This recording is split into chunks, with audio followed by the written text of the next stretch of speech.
Help repair my engine. I'm at the hangar already. Come now. Alice froze. For 1 second, she thought she was dreaming. The phone in her hand was old. Its cracked screen had a line running across the middle like a small river. It hardly rang. Nobody ever called her except a food seller who sometimes let her carry plastic bowls for a little money, or the landlord's wife who wanted to shout about the room rent she could not pay. But this voice was deep, sharp, angry, rich, and the words he said did not sound like a joke. I said, "Come quickly," the man snapped again. "The engineers have tried everything. The helicopter is still dead. I don't have all day." Alice blinked hard. She was sitting on a wooden bench outside an abandoned kiosk near the old road leading to Ikeja. The noon sun was hot, but the air still carried that dusty Lagos smell: fuel, heat, street food, and tired people. A bus roared past. Somebody shouted over the price of tomatoes nearby. But for Alice, every sound around her suddenly faded. A helicopter, engine, engineers. Her fingers tightened around the phone. The man on the line breathed hard, as if he was pacing. "Are you there?" Alice swallowed. "Yes, I'm here." "Good. I'm sending the address now. Be at the hangar in 30 minutes. And before she could say another word, the call ended. Alice stared at the phone. A second later, a text message entered. An address. A private airfield in Lagos. Her heart began to beat so loudly it almost hurt. This was wrong. This was clearly a mistake. Some rich man had called the wrong number. She knew that. Of course she knew that. But he had not called back to correct himself. He had not sent another text saying, "Sorry, wrong number." He had only sent the address. Alice looked down at herself. Her ash-colored t-shirt was torn near the shoulder. Her brown trousers were old and dusty. Her slippers were worn thin. The bag on her back had a broken zip and one weak strap that had been tied with string. Nobody looking at her would think she knew anything about a helicopter engine. Nobody. And yet, she did. Not from school, not from university. That dream had died with her father, but from years of watching, listening, learning, holding tools, asking questions, getting scolded, trying again. Her father, Namadi, had taught her with patience and fire in his eyes. "An engine talks," he used to say. "If you listen well, it will tell you what is wrong." Namadi had been a respected helicopter engineer before sickness took him away too early. He had worked around aircraft for years. Men who wore clean overalls and expensive boots used to greet him with respect. Some even called him Master Namadi. But after he died, all that respect vanished from Alice's life like smoke. The room they rented was taken. The small savings disappeared into hospital bills. Her admission dream disappeared next. And Lagos? Lagos did not care. Lagos kept moving. Alice got up slowly from the bench. A woman selling roasted corn nearby saw her and laughed. "Why are you standing like a statue? Did someone send you heaven's invitation?" Alice almost laughed too. Almost. Instead, she looked again at the address. He could still call back any moment. When he could realize the mistake, he could insult her, he could tell security to throw her out. She knew all that. But something deeper than fear rose inside her. A small, stubborn voice, the same voice that had kept her alive when hunger pinched her stomach at night. The same voice that had whispered to her every time she walked past a university gate and looked away quickly so people would not see pain in her face. "Go." Alice adjusted the dusty bag on her back. Inside it were a few tools she had refused to sell, even when things got bad. A small wrench, 2 screwdrivers, a grease-stained notebook that had once belonged to her father, a flashlight that only worked if you hit it twice. It was not much, but it was all she had left of him, and today, for reasons she did not understand, it suddenly felt like enough. Though the bus ride was long, too long, the kind that gives a person too much time to think. Alice sat by the window in an old yellow bus that shook so badly it sounded as if the whole thing might fall apart before reaching Oshodi. People pressed against one another. A baby cried. A man argued loudly on the phone. Someone beside her smelled strongly of engine oil and pepper soup. Alice barely noticed any of it. She just kept hearing that voice in her head. "Help repair my engine." Was this madness? Maybe. But then she remembered her father's hands, strong hands, dark hands with grease inside the lines. She remembered standing beside him one evening as the orange sunset poured into a workshop in Kaduna, where they used to live before life became harder. She had been only 13. A helicopter engine sat open before them like a broken puzzle. "See this?" Namadi had said, tapping a section with a spanner. "Most people rush. They think noise means the problem must be big. But sometimes one small fault can silence a giant machine." Alice had smiled. "So the engine is proud, like rich people?" Her father laughed so hard that day. "Yes," he said, "exactly like rich people." The memory hit her so suddenly that her throat tightened. She turned her face to the window and blinked fast. "No, not now. Do not cry now." She had done enough crying for one life already. The bus stopped, then another.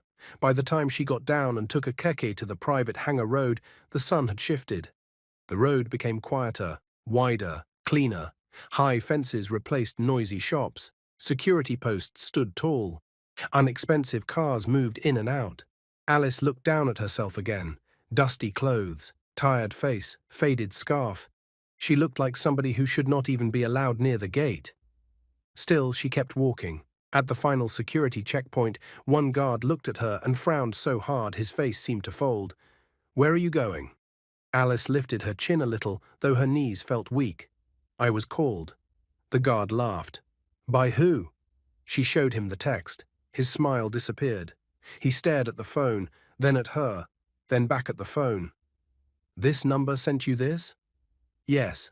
He hesitated, then picked a radio and spoke quietly into it. Alice could not hear the full reply, but after a moment, the guard stepped aside. "Go to Hangar 3, he said slowly, still looking confused. And don't try anything foolish." Alice nodded. Her heart was now pounding like a drum. As she walked toward the large building ahead, she heard it before she fully saw it. Metal clanging, boots moving quickly, men speaking in tense voices, the deep, whirring cough of a machine that refused to wake. Then she entered the hangar and stopped. The place was huge. Bright lights hung from the high ceiling. Tools lay arranged on rolling trays. A sleek helicopter stood at the center, silver and black, proud even in silence. Its side door was open. One panel near the engine section had been removed. 4 engineers in blue overalls stood nearby, faces tense, hands greasy, eyes tired. And a man in white agbada with gold embroidery stood slightly apart from them. He was tall, dark-skinned, in his mid-40s, sharp face, inexpensive wristwatch, the kind of man who looked like he gave orders that changed lives. That had to be Tunde. He turned at the sound of her footsteps. So did everyone else. Silence fell across the hangar. Every eye landed on Alice, on her torn clothes, her dusty slippers, her worn bag. One engineer actually let out a short, disbelieving laugh. Another looked offended, as if her presence alone was an insult. Alice felt heat climb up her neck, but she did not move. Then one of the engineers, a broad man with a helmet under his arm, began walking toward her angrily. "Who let this girl inside?" he barked. "Madam, you are in the wrong place. Go outside now." Alice opened her mouth, but he did not stop. "This is not a charity ground. Can't you see we are busy?" A few of the others exchanged looks. Tunde frowned. Alice's chest rose sharply. For 1 second, shame almost swallowed her. Almost. Then something fierce rose in her, a spark from the same place her father used to reach when people doubted him. She stepped back, lifted her phone high, and shouted with more force than anyone expected from her small frame. "It was your boss who called me here to fix his helicopter engine." The hangar went dead still. Even the angry engineer stopped walking.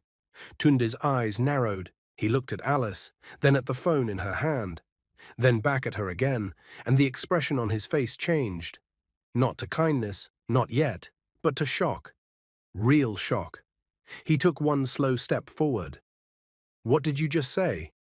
Alice swallowed but held her ground. "You called me," she said, her voice trembling only a little now. "You asked me to come. You said the engineers had failed. You sent me this address." Tunde stared at her as if the ground beneath him had shifted. Then he stretched out his hand. "Show me the phone." Alice walked toward him, and as she placed the cracked phone into the billionaire's palm, every person in that hangar leaned closer. Because whatever happened next, nothing about this day would remain normal again. Tundi stared at the phone in his hand. His thumb hovered over the screen. The number, it was his. The message, it was his. The silence in the hangar grew thick. One of the engineers cleared his throat. Another shifted uncomfortably. Someone whispered, but quickly stopped when Tunda's sharp eyes flicked up. He slowly handed the phone back to Alice. Then he let out a short breath. I called the wrong number." The words dropped into the room like a heavy stone. A few of the engineers chuckled under their breath.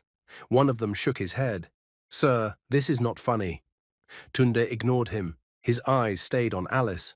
For a moment he said nothing, just looked at her. From her dusty slippers to her torn shirt, to the bag hanging weakly on her back. Then he asked calmly, "Do you know anything about helicopter engines?" The question sounded simple, but everyone in the hangar knew what it really meant. "Do you belong here?" Alice felt their eyes on her again, judging, waiting, expecting her to fail. Her fingers tightened slightly around her bag strap. "I do," she said quietly. A pause. Then louder, "I learned from my father. His name was Namadi."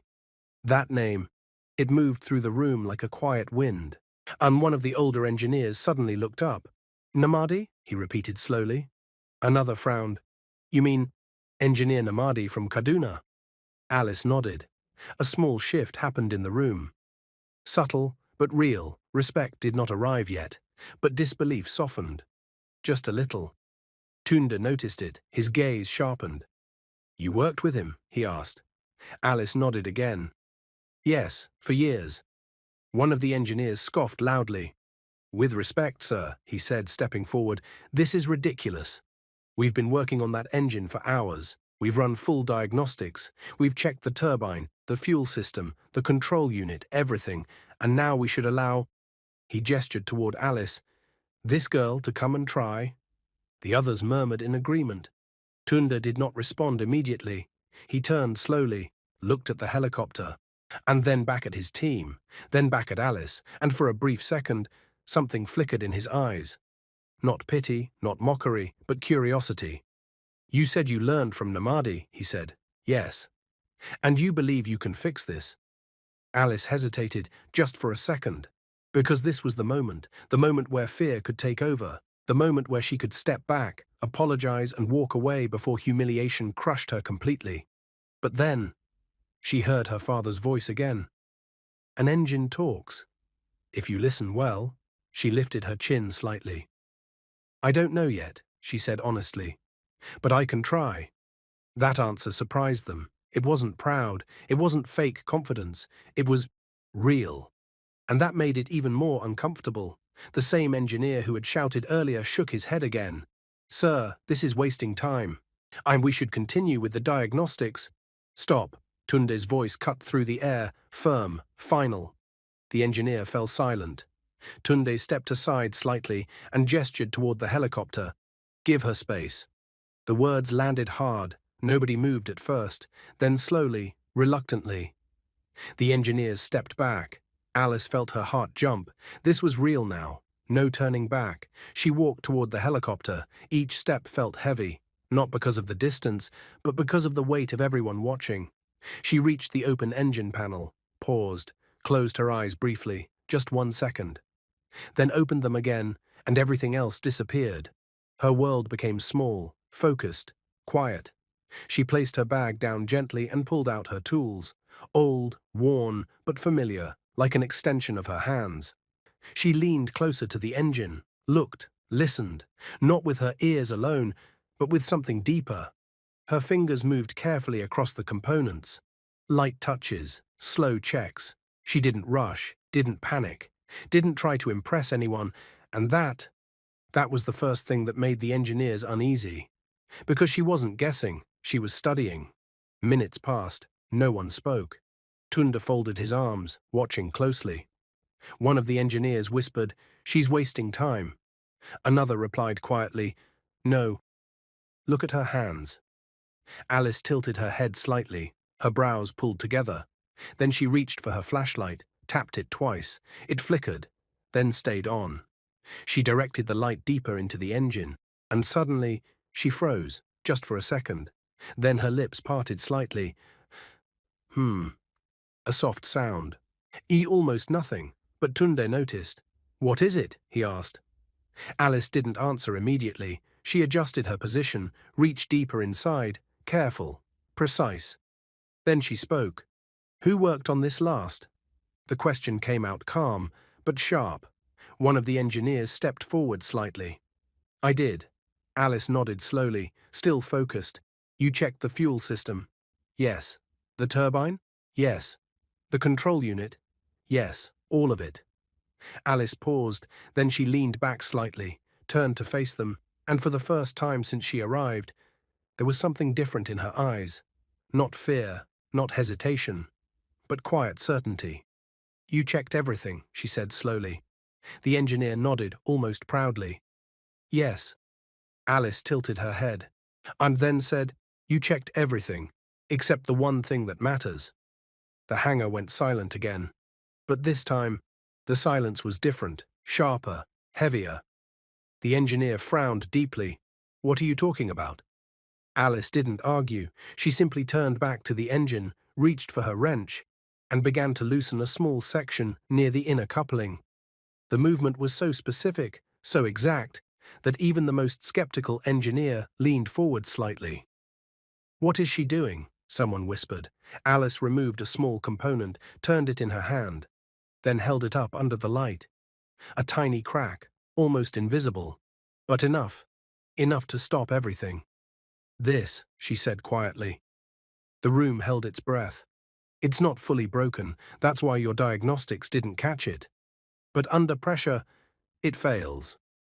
The first engineer stepped closer now, his earlier anger gone, replaced by confusion.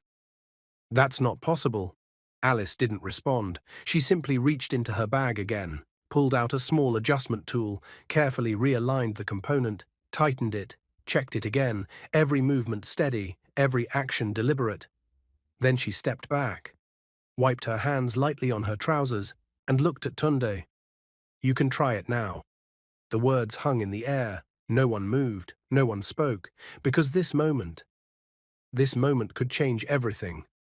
Tunde looked at the helicopter, then at his engineers, then back at Alice. His jaw tightened slightly. "Start it," he said.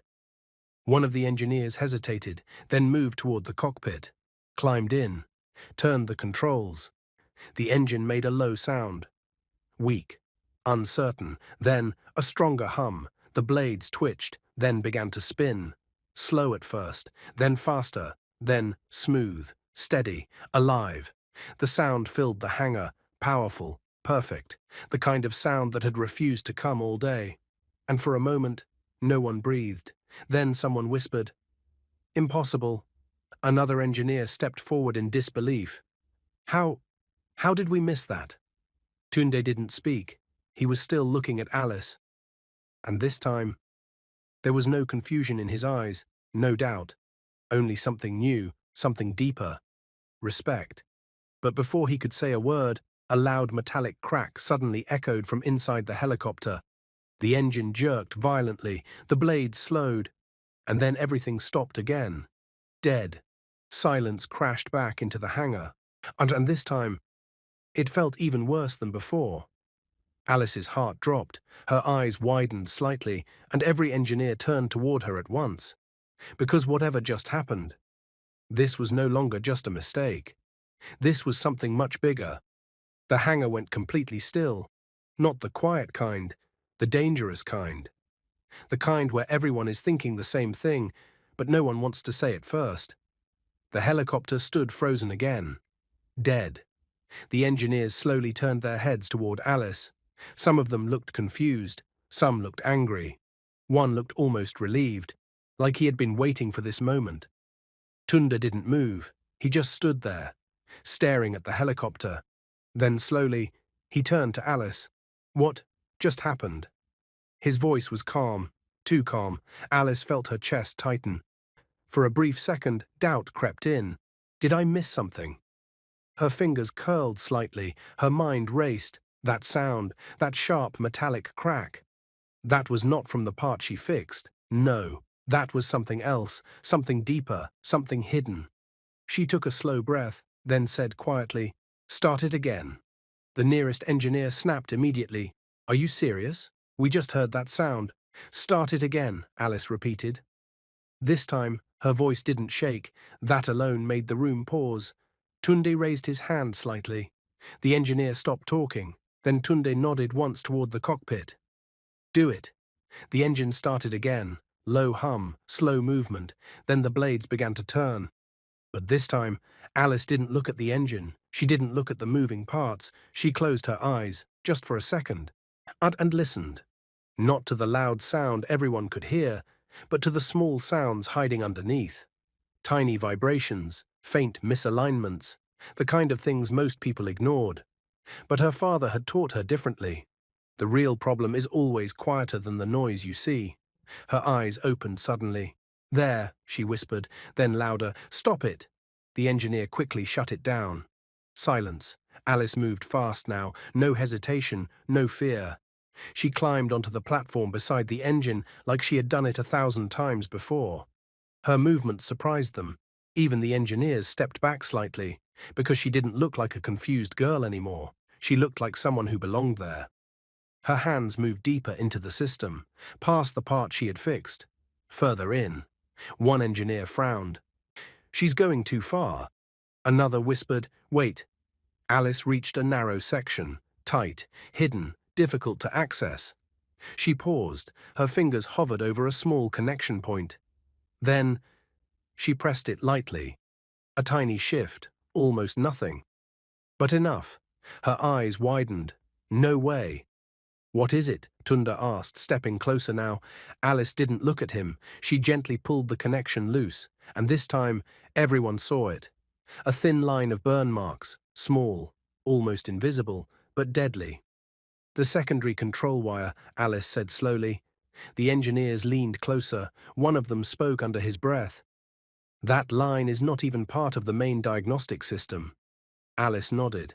"That's why you didn't see it." She held it up slightly. "When the engine builds pressure, this weak connection fails, and everything shuts down." Silence, heavy, uncomfortable, because now they understood. All their machines, all their tests, all their experience, and they had missed something so small, so simple, so hidden. The same engineer who had shouted at her earlier stepped closer. His voice was quieter now. "Can it be fixed?" Alice didn't answer immediately. She studied the wire again. Then slowly, she reached into her bag. The zipper stuck. She pulled harder. It opened.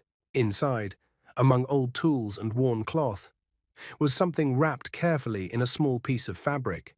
She opened it. A thin replacement wire. Clean. Preserved. Her father's.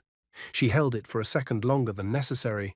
Her fingers brushed over it gently, almost like she was greeting him again. Then she went to work. This time, no one spoke, no one doubted, no one interrupted. Every movement she made. They watched, careful adjustments, precise connections, gentle tightening. She worked slowly, not because she was unsure, but because she understood the weight of what she was doing. Minutes passed, long minutes. Then finally, she leaned back, exhaled softly, and climbed down. Her hands were slightly dirty now, her face calm, but her eyes held something deeper. "Now," she said, "no drama, no pride, just quiet certainty." Tunde nodded once. "Start it." The engineer entered the cockpit again. This time, no one breathed. The switch turned. The engine came alive. Stronger, cleaner. The blades began to spin, slow, then faster, then smooth, perfect. No crack, no interruption, no failure, just power. Pure, at steady power, the hangar filled with the sound. And for a long moment, nobody spoke, because they all knew. This time, it was real. One engineer let out a breath he didn't know he was holding. Another removed his helmet slowly. The man who had doubted her the most just stared. Tunda stepped forward, his eyes never leaving the helicopter. Then finally, he turned to Alice, and for the first time since she arrived, he smiled. Not a big smile, but a real one. "You fixed it." Alice nodded slightly. "Yes." Silence again. But this silence felt different, warmer, lighter. Then suddenly, a loud clap broke through the room. Everyone turned. It was the same engineer who had tried to send her away. He clapped once, then again, slowly, awkwardly, but sincerely. Another joined, then another, and until the entire hangar filled with applause. Alice stood there, still, unsure what to do. She had not expected this, not this. Her throat tightened, her eyes burned slightly, but she blinked quickly. No crying, not here, not now. Tunde raised his hand. The clapping faded. He stepped closer to Alice. Not as a boss now, not as a billionaire, but as someone who had just witnessed something rare. "What is your name?" he asked. "Alice." He nodded. "Alice." He paused, studied her again, not her clothes, not her condition, but her mind, her skill, her calm. Then he said something that made the entire room freeze again. "From today, you are working with my team." Gasps, whispers, shock. One engineer stepped forward quickly. "Sir," Tunde didn't look at him. "Full-time." The man stopped talking. Alice blinked. Once. Twice. Her lips parted. I don't." "You do," Tunde said calmly. "You already proved it." Silence. Then he added, "And I will make sure you go to university." This time, the shock hit harder. Alice felt her knees weaken slightly. University. That word. That dream. The one she had buried so deep, she stopped saying it out loud. Now it was standing in front of her again. Alive. Real. She looked at him, trying to understand, trying to believe. "Why?" she asked softly. Tunde's answer was simple: because talent should not be wasted. Her chest rose sharply. Something inside her broke open. Not pain, not sadness, something else. Hope. But before she could say anything, a loud voice came from the hangar entrance. "Sir!" Everyone turned. A security officer rushed in, breathing hard. "There's a problem." Tunde frowned. "What is it?"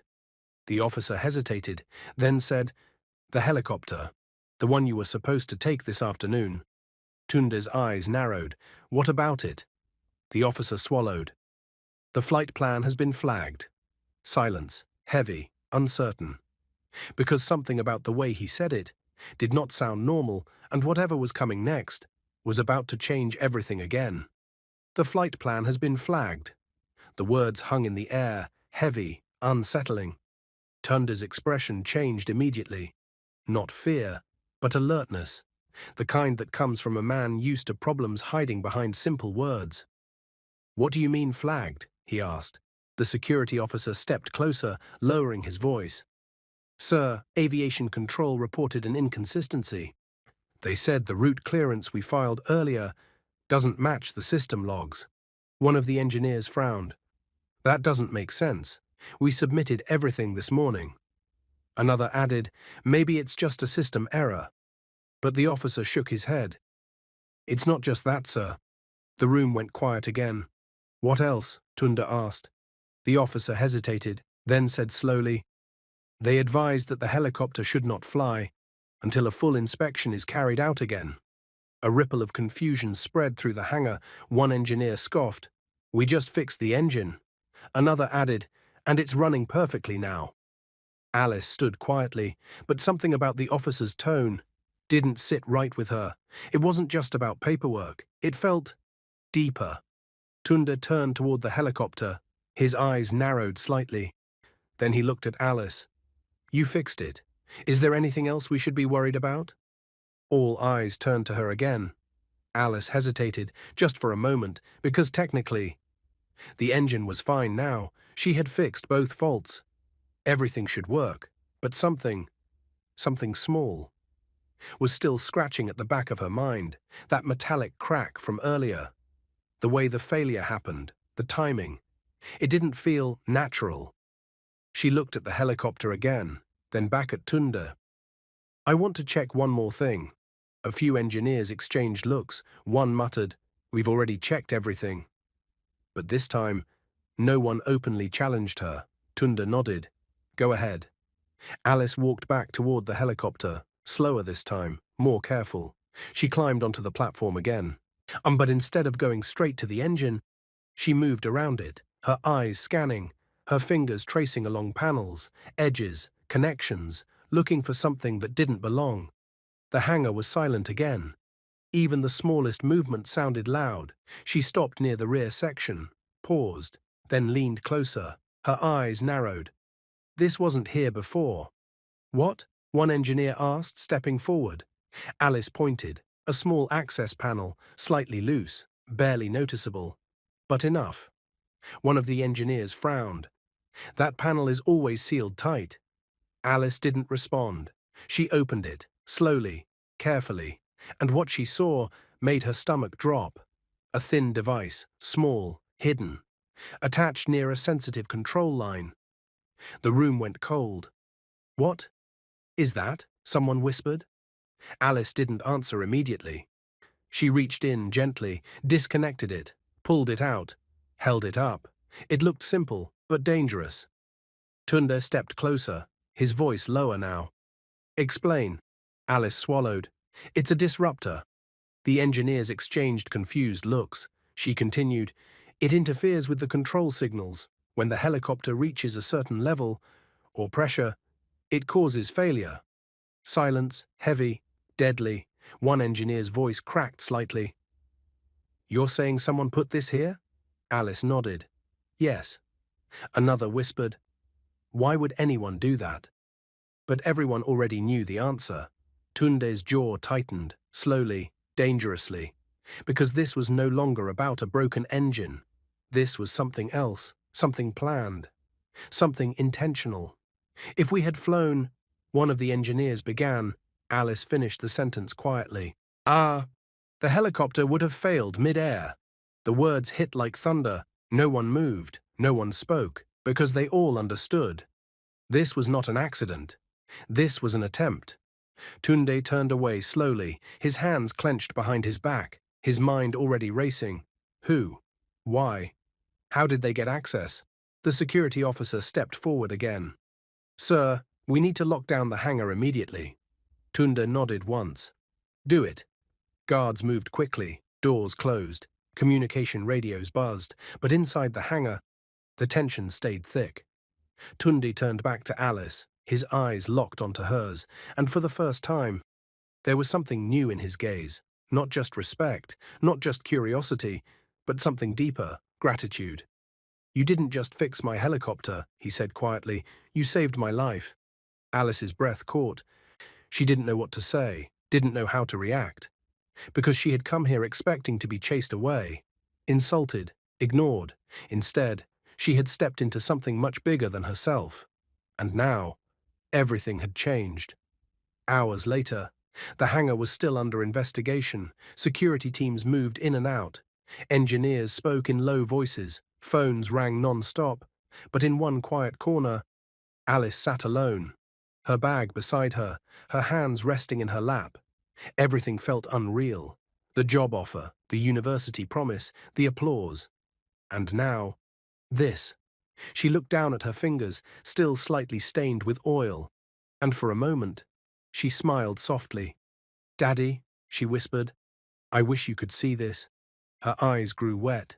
But this time, she didn't stop it. She let the tears fall, just a little. Because for the first time in a long time, they were not tears of pain. They were something else, something lighter, something hopeful. Footsteps approached. She looked up. It was Tunde. He stood in front of her. No Agbada pride now, no distance. Just a man who had come close to losing everything and knew it. "I've made arrangements," he said. Alice blinked. "Arrangements? You start tomorrow." Her heart skipped. "With the team," he added, "and your admission process will begin immediately." Alice stared at him, still trying to understand. "This is real." Tunde gave a small smile. "Yes." She swallowed. Her voice came out softer than she expected. "Thank you." Tunda nodded. Then after a pause, he said something unexpected. Don't thank me yet. Alice frowned slightly. Why?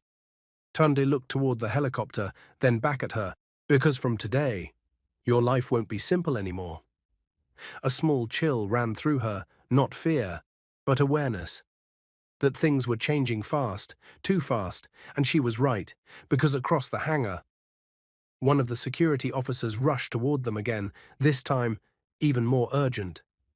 Sir, Tunde turned. What now? The officer's face was pale. They found something else. The room seemed to hold its breath again. What? Tunde asked. The officer hesitated, then said, The device, it's not random. A pause, long enough to feel dangerous. Then, it was planted by someone inside your team. Silence crashed down, heavy, unforgiving, and suddenly every single person in that hangar became a suspect. The hangar no longer felt safe. Not like before. Not like a place of machines and work and order. Now, it felt like a place full of eyes, watching, hiding, waiting. It was planted by someone inside your team. The words echoed again in Alice's head. She looked around slowly, at the engineers, at their faces. Some looked shocked, some looked confused, and one or two looked too quiet. Tunde didn't speak immediately. He stepped forward. His presence alone silenced the room. Everyone stays, he said. No anger, no shouting. But his voice carried weight, heavy weight. No one leaves this hangar until we find out the truth. The doors were already locked. Security stood firm. Phones were taken. Questions began, one by one, careful, controlled. But tension kept rising. Hours passed, slow, painful. Each answer brought more questions. Each question brought more silence. Alice stayed where she was, watching, listening, her mind working. Not on machines this time, but on people. Her father had once told her, machines fail because of parts, people fail because of choices. She looked at the engineers again. Then her eyes stopped. On one man. The same man who had shouted at her when she entered, the same man who had tried to send her out. He stood at the side now, too still, too calm. His answers earlier, too quick, too smooth. Alice's chest tightened. A small thought formed, then grew, then refused to leave. She stood up slowly. Tunde noticed immediately. What is it? He asked. Alice hesitated, because this was different. Fixing an engine was one thing. Pointing at a person, that was something else. But the thought would not go away. She took a breath, then said, Can I ask him something? Her eyes moved toward the engineer. All heads turned. The man frowned slightly. Ask me what? Alice stepped closer, not afraid, not now.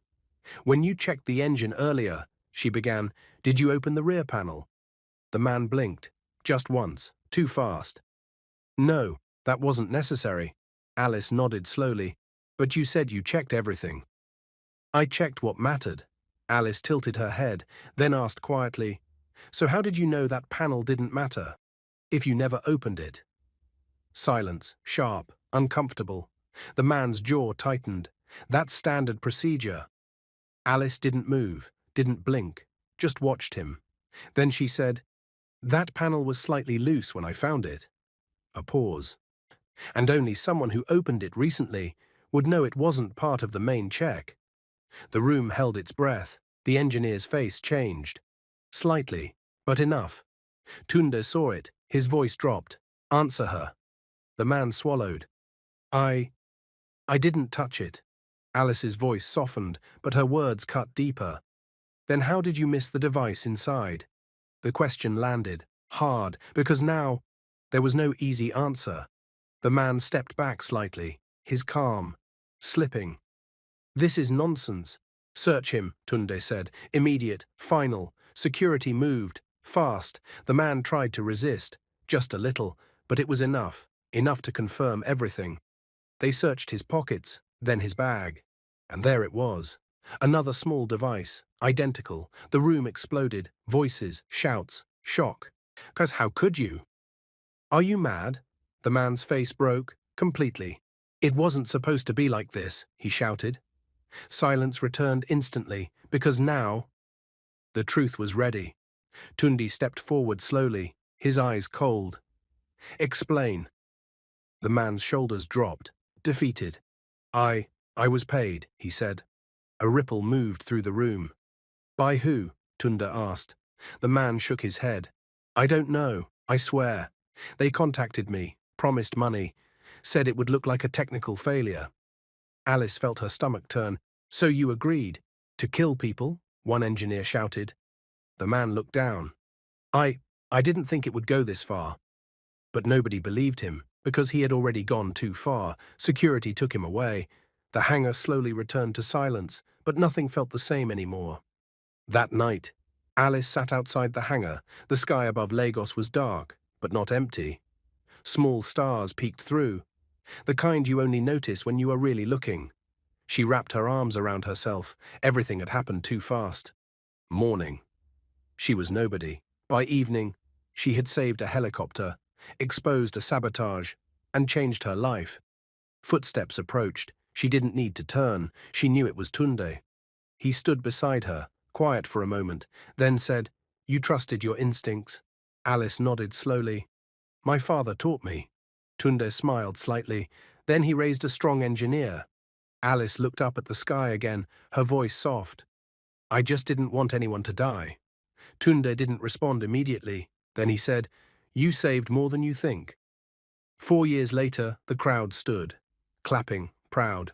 Excited, Alice adjusted her graduation gown slightly. Her heart was full. Full in a way she had never felt before. She looked out at the university hall, at the faces, at the stage, at the life she once thought she would never have. And then, her eyes found him, Tunde, standing at the back. Not in Agbada this time, just a simple suit.